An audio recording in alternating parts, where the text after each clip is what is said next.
இந்த ராத்திரி வேளையில இந்த பேஷண்ட் இங்க என்ன பண்ணிக்கிட்டு இருக்காரு?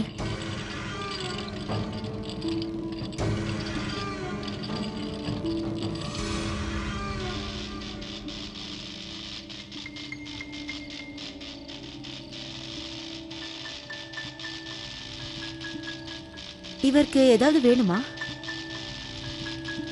உங்களுக்கு ஏதாவது வேணுமா சார்? நீங்க தயவு செஞ்சு உங்க வார்டுக்கு போங்க.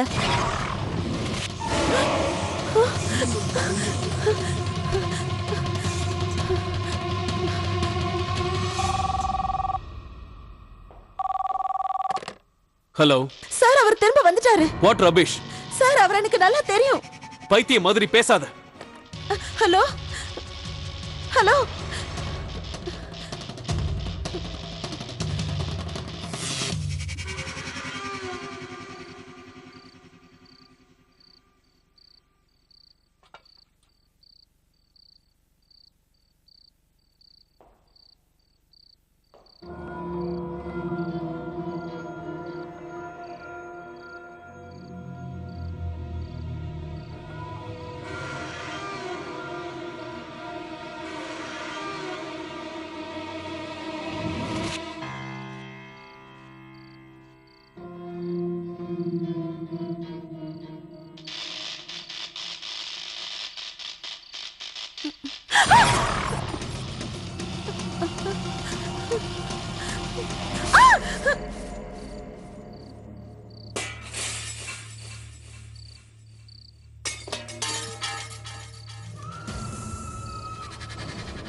நியூ டெல்லியில இருந்து 90 கிலோமீட்டர் தூரத்துல கெஜியாலான்னு ஒரு சின்ன பட்டணம் இருக்கு.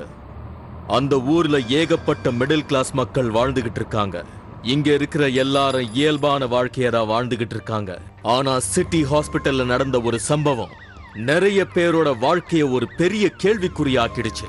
இந்த கதை பிரகாஷ பத்தினது.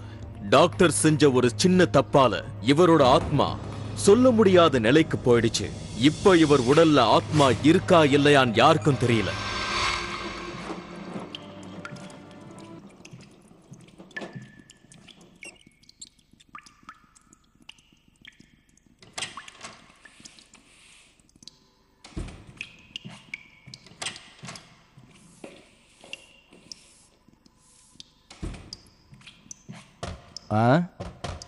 உள்ள யாருங்க?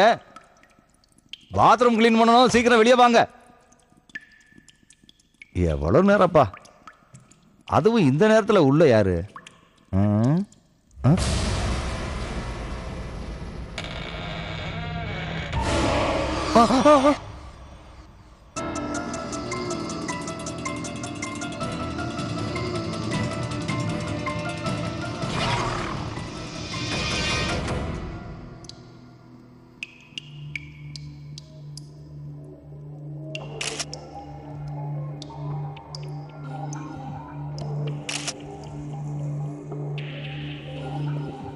எடுத்துட்டு போங்க.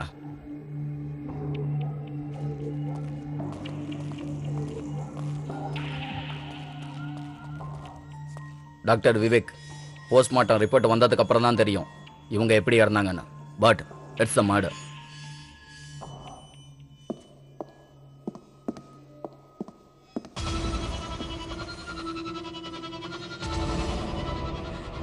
சார், அவன் திரும்ப வந்துட்டான்.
Everyone ready? Yes sir.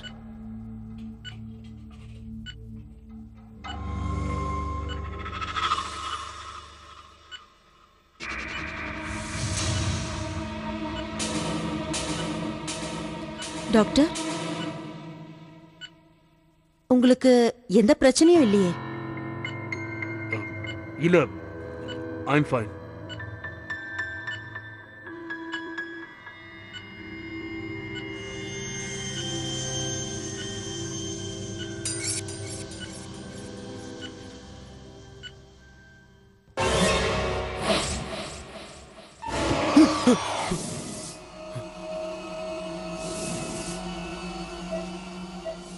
Doctor, doctor, doctor, Yeah, உங்க மைண்டுக்குள்ள இருக்கிறதெல்லாம் நீங்க மறந்துடுங்க sir. yeah. Oh, sorry. Come on, operation ஆரம்பிக்கலாம்.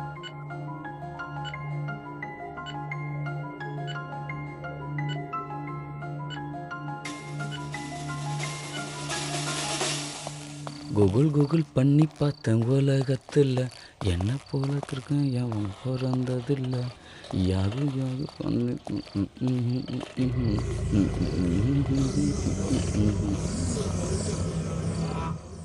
ம் ம்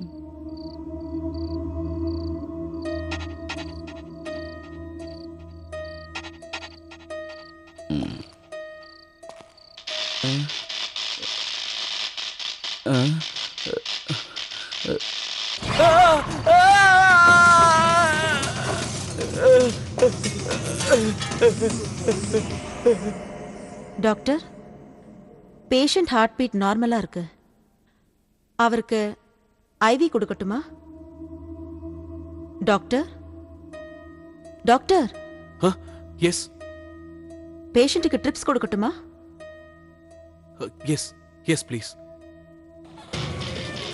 என்ன எதுவும் பண்ணிடாத, என்ன எதுவும் பண்ணிடாத, என்ன எதுவும் பண்ணிடாத, என்ன எதுவும் பண்ணிடாத. யாராவது என்ன காப்பாத்துங்களா, யாராவது என்ன காப்பாத்துங்களா, யாராவது என்ன காப்பாத்துங்களா, யாராவது வாங்கல.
வராதீங்க. மணி, என்னாச்சு உனக்கு? நீ ஏன் இங்க வந்து உட்கார்ந்துகிட்டு இருக்க? ஏதாவது பேசு மணி, கமான். பிரகாஷ், பிரகாஷா? அவன் அவன் அவன் எந்திரிச்சு வந்திருக்கான். மணி, மணி, உனக்கு ஏதோ பிரச்சனை நினைக்கிறேன். கொஞ்சம் நல்லா ஞாபகப்படுத்தி சொல்லு, உன்னை யார் இந்த மாதிரி பண்ணது? மணி, வேண்டாம் மணி. மணி, மணி, ஓ மை காட், மணி.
எல்லாம் ரெடியா இருக்குல்ல? Yes sir. இவரோட கண்டிஷன் என்ன? டாக்டர் சார், என்னோட மக எங்க இருக்கிறார் டாக்டர் சார்? ரிலாக்ஸ். கொஞ்ச நேரத்துல ஆபரேஷன் முடிஞ்சிடும். நீங்க எதுக்கும் பயப்படாதீங்க. Is that okay? Sister, knife கொடுங்க. தேங்க்யூ.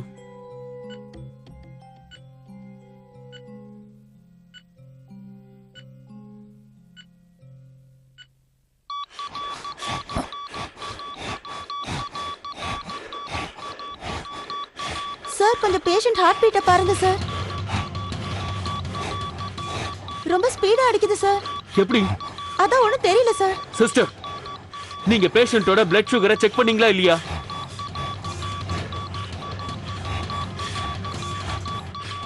சிஸ்டர், இவருக்கு ஆபரேஷன் பண்றதுக்கு முன்னாடி பிளட் சுகர் செக் பண்ணீங்களா இல்லையான்னு கேக்குறேன்.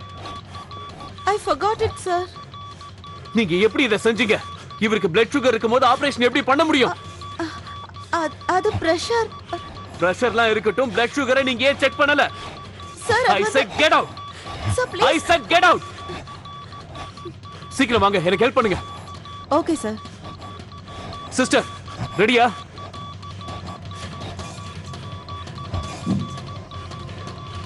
ஓகே.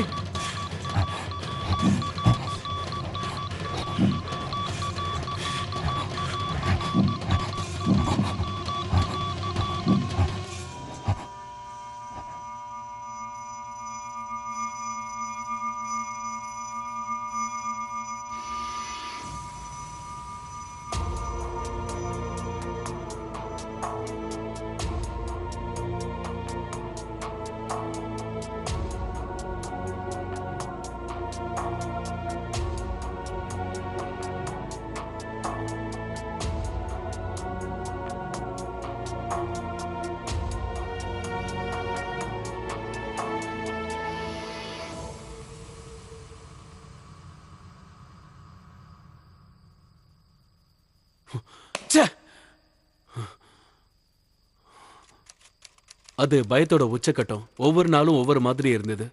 என் வாழ்க்கையிலே அந்த மாதிரி ஒரு அனுபவம் கிடைச்சதே இல்லை. எப்பவும் எனக்கு ஒரு பயங்கரமான சத்தம் கேட்டுக்கிட்டே இருக்கும். சின்ன சத்தம் கேட்டாலே அவ்வளவுதான், எனக்கு பயத்துல அப்படியே உடம்பெல்லாம் நடுங்கிக்கிட்டே இருக்கும். உண்மையே சொல்லணும்னா தப்பு என்னோடது. ஏன்னா என்ன இருந்தாலும் பிரகாஷ்க்கு பண்ண தப்பு என்னாலதான் ஆச்சு. நாம சயின்ஸை நம்புறவங்க ஒவ்வொரு நாளும் ஆப்ரேஷன் பண்ணுவோம்.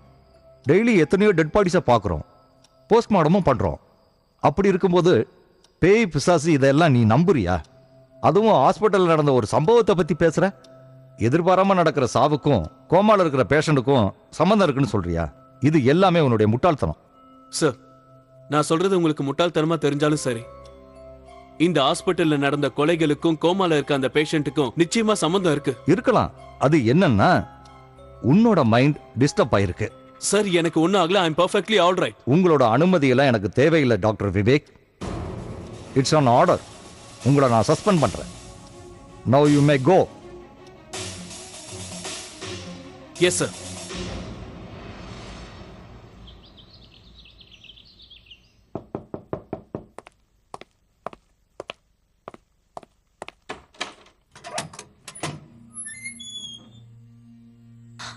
டாக்டர் நீங்களா? வாங்க. டாக்டர், நான் முதல்ல உங்ககிட்ட மன்னிப்பு கேட்கணும். அன்னைக்கு ஆபரேஷன் தியேட்டர்ல நான் கொஞ்சம் ஓவரா நர்வஸ் ஆயிட்டேன்னு நினைக்கிறேன். அதான் நான் அப்படி பிஹேவ் இல்ல பண்ணேன். இல்ல இதெல்லாம் சாதாரண விஷயம், என்னால புரிஞ்சுக்க முடியுது. நீங்க இதை நினைச்சு கவலைப்படாதீங்க. கொஞ்சம் தண்ணி கிடைக்குமா? ஓ, ஐம் so சாரி. நீங்க உட்காருங்க, நான் இப்ப போய் தண்ணி கொண்டு Thank you. வரேன். உட்காருங்க.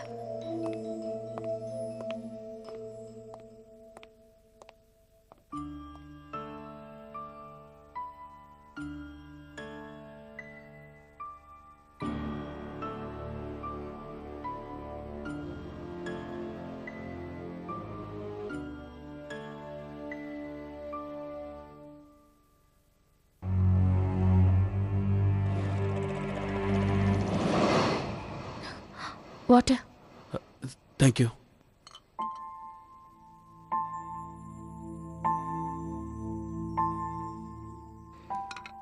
நான் எதுல ஜெயிச்சுட்டு வந்தாலும் அப்பா அதை நினைச்சு ரொம்ப பெருமைப்படுவாரு. என்ன நினைச்சு ரொம்ப கர்வப்படுவாரு. ஏன்னா டாக்டர், அவரோட லைஃப் டைம் ட்ரீம் என்னன்னு என்ன டாக்டர் ஆக்கணும்னு நினைச்சாரு. அந்த சந்தோஷத்தை அவருக்கு கொடுக்கறதுக்காக நான் என்ன வேணாலும் செய்ய தயாரா இருக்கேன். ஆனா இப்போ அது கனவாவே போயிடும் போல இருக்கு. என்னை பார்த்து சந்தோஷம் கூட பட முடியாது.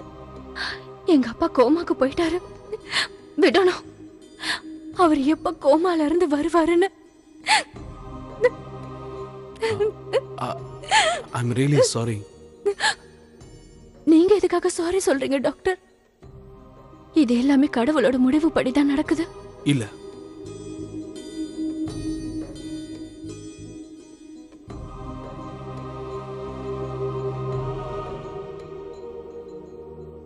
இது எல்லாமே என்னோட தப்பு தான். அந்த கடவுளுக்கும் இதுக்கும் சம்பந்தம் இல்ல. ஆபரேஷன் பண்றதுக்கு முன்னாடி அவரோட பிளட் சுகரை செக் பண்ணல. பேஷண்டோட பிளட் சுகரை டெஸ்ட் பண்ண மறந்துட்டேன் சார். பிளட் சுகர் செக் பண்ணாம ஆபரேஷன் பண்ணக்கூடாதுன்னு உனக்கு தெரியாதா? Sir, I said get out. Sir, I said get out.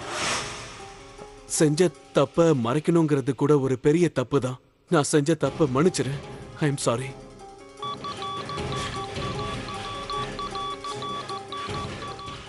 எவ்வளவு முயற்சி செஞ்சோம், என்னால காப்பாத்த முடியல. முதல்ல என் வீட்டை விட்டு வெளியே போங்க. வெளியே போங்கன்னு சொல்றேன்ல. எனக்கு இப்ப உங்களோட ஹெல்ப் வேணும். நீங்க எதையும் சொல்லவும் வேண்டாம், நான் கேட்கவும் வேண்டாம். Please get out. Revathi, Revathi, நான் சொல்றதை கேளு. இத நீ நம்புவியா இல்லையான்னு எனக்கு தெரியாது. ஏன்னா அவரோட ஆத்மா ஹாஸ்பிடல்ல சுத்திக்கிட்டு இருக்கு. எல்லாரையும் அது பழி வாங்குது. அவரை இந்த நிலைமைக்கு கொண்டு வந்த யாரையும் அது உயிரோட விடல. இப்ப மட்டும் நீ எனக்கு உதவி செய்யலனா என்ன நடக்கும்னு எனக்கே தெரியாது. Please help me.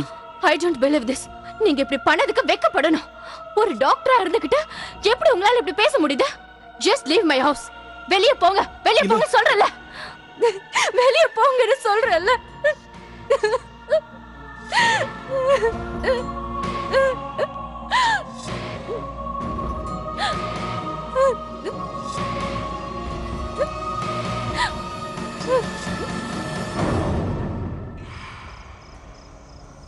என்ன சொல்ற? இந்த ஹாஸ்பிட்டல் இப்ப நான் எப்படி இருக்கேன்னா, பேஷண்ட் கிட்ட இருந்து வர அந்த கெட்ட வாசனை அத நினைச்சாலே எனக்கு அருவருப்பா இருக்கு. காலையில இருந்து இப்ப வரைக்கும் 24 மணி நேரமும் டியூட்டி பார்த்துக்கிட்டே இருக்கேன். என்னால ஒரு நிமிஷம் கூட ரெஸ்ட் எடுக்கவே முடியல. இப்ப என் மைண்ட்ல இருக்கிறது ஒரே ஒரு விஷயம் மட்டும்தான். தூக்கம் தூக்கம் தூக்கம். நான் உங்களுக்கு நாளைக்கு கால் பண்றேன். நான் இப்ப தூங்க போறேன். ப்ளீஸ். பாய்.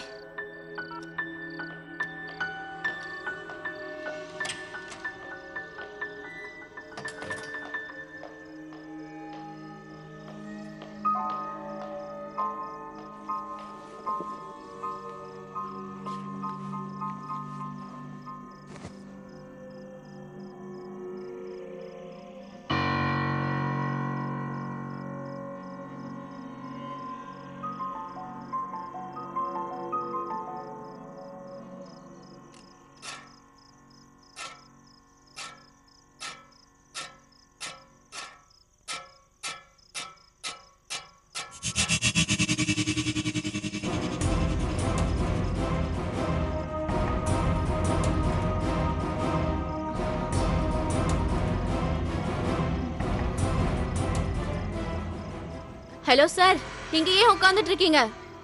உங்க ரூமுக்கு போங்க சார்.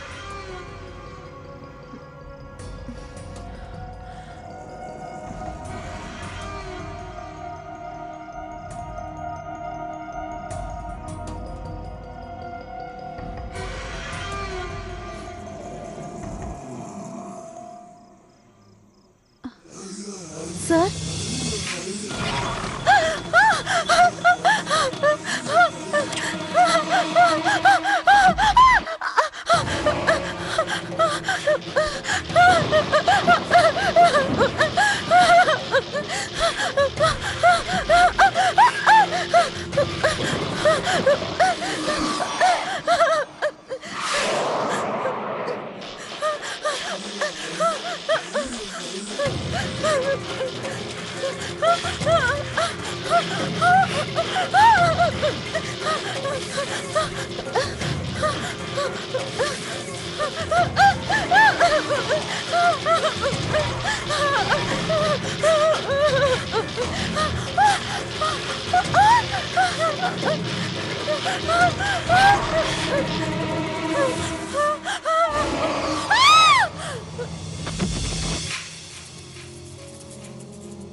வணக்கம் சார்.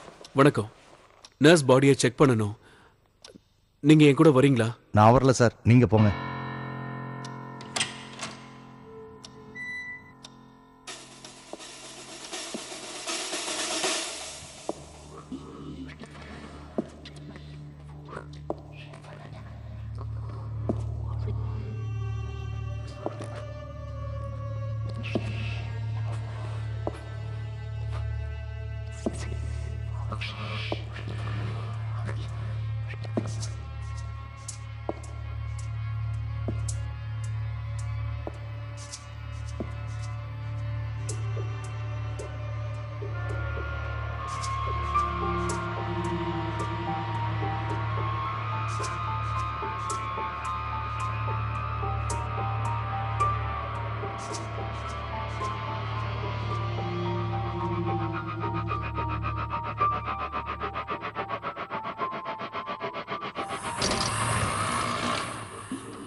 விடு, விடு என்ன.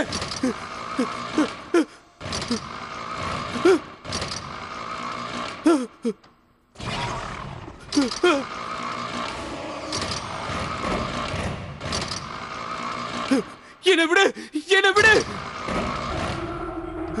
என்ன விடு, விடு.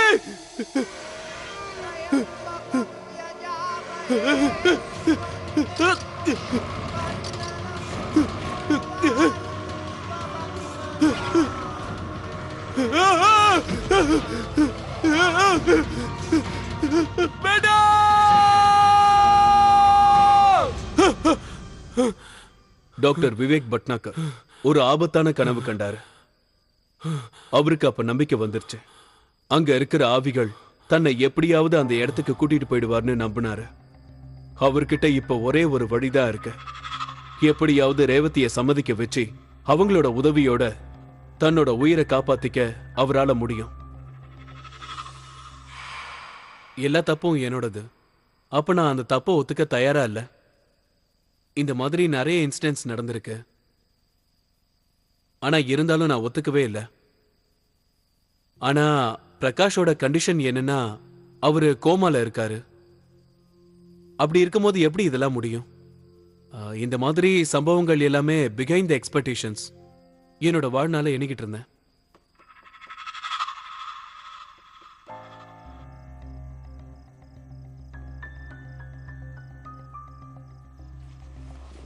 யாரு?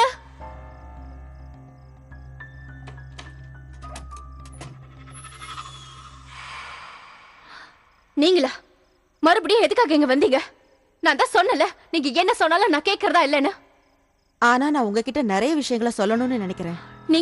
நீங்க யாரு? இவங்க ஒரு பேய் ஓட்டுறவங்க. இவங்களுக்கு ஆத்மாக்களை பத்தி நல்லா தெரியும். அது மட்டும் இல்ல, இவங்களால அதை நிரூபிக்கவும் முடியும். இங்க பாருங்க, நீங்க சொல்ற எந்த விஷயத்தையும் நான் கேக்குறதா இல்ல. நீங்க இங்க இருந்து கிளம்புங்க. Just go from here. நீங்க டாக்டர் விவேக்குக்கு இந்த விஷயத்தை கூட சொன்னீங்களா? உங்க டாடி உங்களை குஜராத்ல இருக்கிற காந்தி மெடிக்கல் காலேஜ்ல படிக்க வைக்கணும்னு ஆசைப்பட்டத?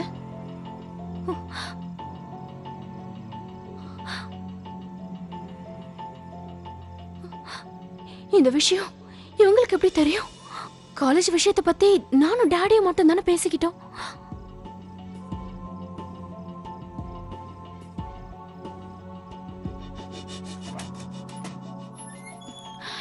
இந்த விஷயம் உங்களுக்கு எப்படி தெரியும்? எனக்கு எல்லாம் தெரியும்.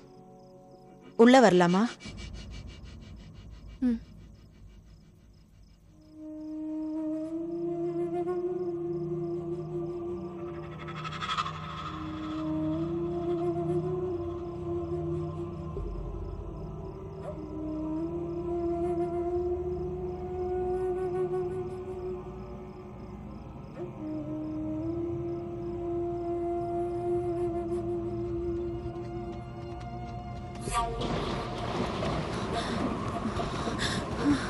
ஹோ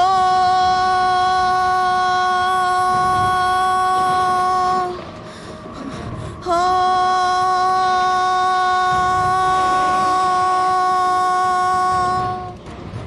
ஹோ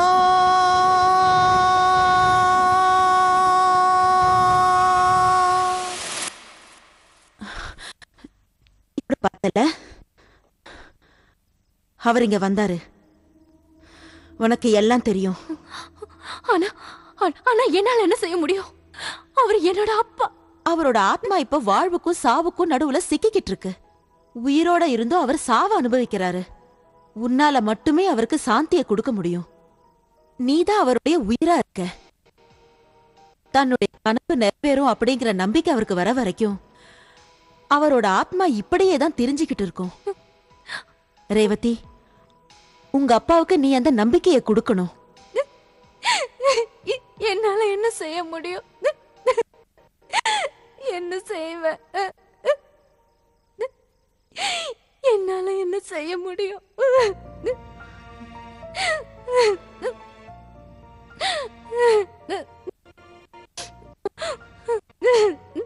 உன்னாலதான் அவருக்கு விமோசனம் கிடைக்கும். இந்த விஷயத்தை நீ புரிஞ்சுக்கோ ரேவதி.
பயப்படாத.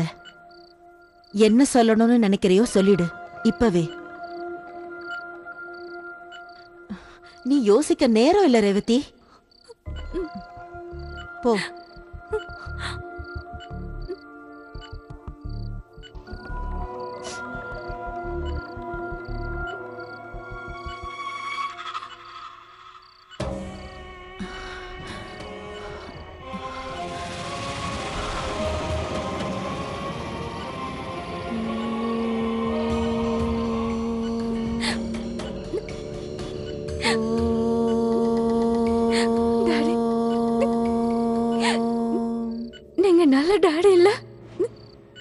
உங்களால யாரையும் எப்பவும் கொல்ல முடியாது, அப்படிதானே டாடி? ஆனா இப்ப நீங்க இதெல்லாம் எதுக்காக பண்றீங்க? Why are you doing this? எதுக்காக நீங்க எல்லாரையும் கொல்றீங்க? மத்தவங்க உயிரை எடுக்கிறதுனால உங்களுக்கு என்ன டாடி கிடைக்க போகுது? ஒண்ணு இல்ல.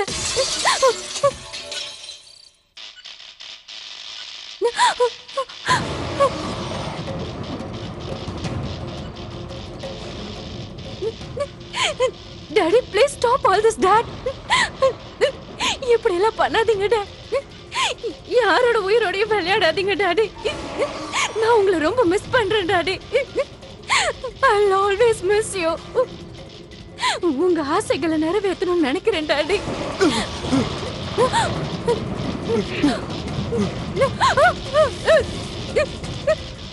ரேவதி, நீ அவர்கிட்ட பேசு.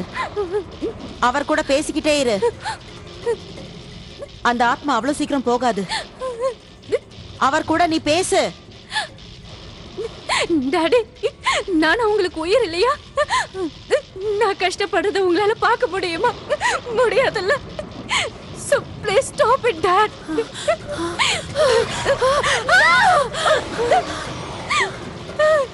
பிரகாஷ் சார், பிரகாஷ் சார், நான் ஒத்துக்கிறேன். என்னால உங்களுக்கு பெரிய அநியாயம் நடந்திருக்கு. அத நினைச்சு நான் தினமும் செத்துக்கிட்டு இருக்கேன். எனக்கு தெரியாமலே உங்களுக்கு இந்த நிலைமை வந்துருச்சு. நான் உங்களுக்கு நிம்மதியை கொடுக்கணும்னு நினைக்கிறேன். அதனாலதான் உங்க மகளை நான் இங்க கூட்டிட்டு வந்தேன். உங்க மக உங்க மேல ரொம்ப அன்பு வச்சிருக்கா. ஆமா டாடி, என்ன அவரு டாக்டருக்கு படிக்க வைக்கிறேன்னு சொன்னாரு. உங்களுக்கு தெரியுமா, அவரு இந்த ஹாஸ்பிட்டல்ல என்ன ஜூனியர் டாக்டரா சேர்ந்துக்க சொன்னாரு டாடி. டாடி, இவர் எப்படியாவது என்ன டாக்டர் ஆக்கிடுவாரு டாடி. உங்களோட கனவு என்ன காந்தி மெடிக்கல் காலேஜ்ல படிக்க வைக்கணும்னு நினைச்சீங்க. நான் டாக்டர் ஆகணும்னு நினைச்சீங்க. டாக்டர் விவேக் என்ன படிக்க வைக்கிறேன்னு சொல்லிருக்காரு. உங்க கனவை நான் கண்டிப்பா நிறைவேற்றுவேன் டாடி.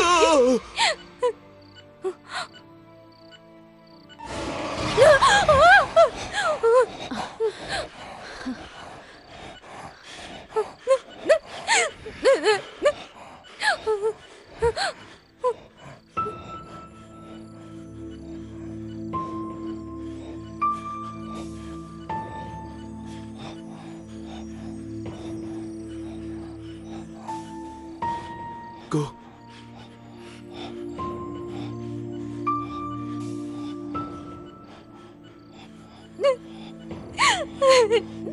Dad.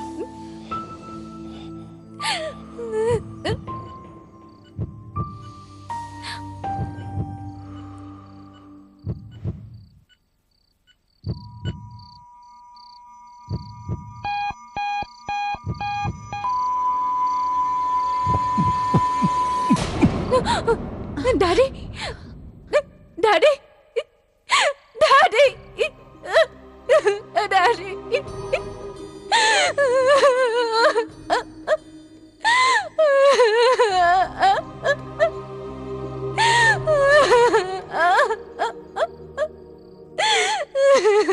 Daddy.